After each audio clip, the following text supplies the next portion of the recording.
و امید و با کلید تدبیر حل خواهد شد. بدونید شما Si la clé de M. Rouhani a bien fonctionné pour l'ouverture à l'international, comme en témoigne l'accord conclu le 14 juillet 2015 à Vienne entre l'Iran et le groupe P5+1, qui limite au volet civil le programme nucléaire iranien en échange de la levée des sanctions économiques imposées à l'Iran depuis 2006, sa clé n'a pas fonctionné pour la politique interne. Ce double scrutin du 26 février, Parlement et Assemblée des experts, s'annonce très difficile pour le gouvernement.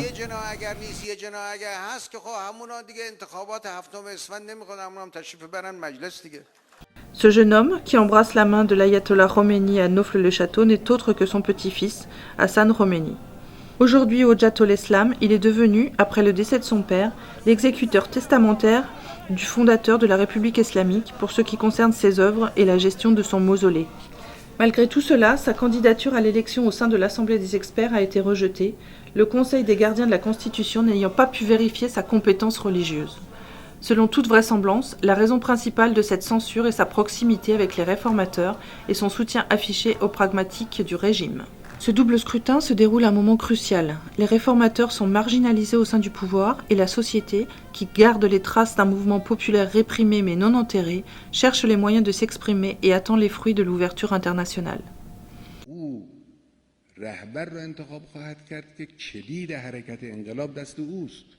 L'ayatollah Khamenei, qui guide d'une main de fer la République islamique, est malade.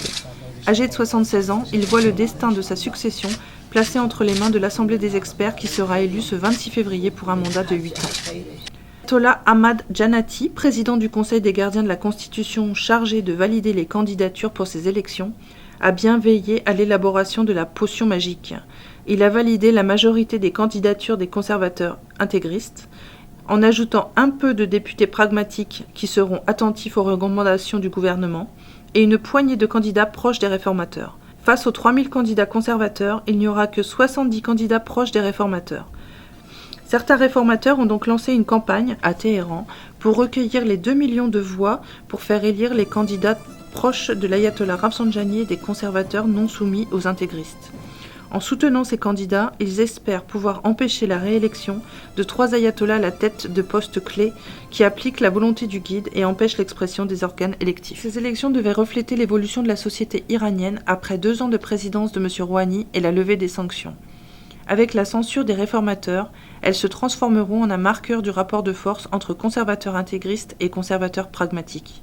Proches de l'école du Conseil de discernement de la République islamique, ces derniers sont pour une relation normalisée avec la communauté internationale, avec à la clé la relance de la croissance économique et des relations moins brutales de l'État envers le peuple. Les électeurs iraniens nous ont habitués aux surprises depuis qu'ils ont élu M. Khatami en 1997. Mais pour ces élections, leur champ de manœuvre est encore davantage réduit par l'État, malgré la volonté de M. Rouhani. En Iran, un président élu ne détient en effet même pas 20% du pouvoir, le reste étant dans les mains du guide, le véritable chef de l'État.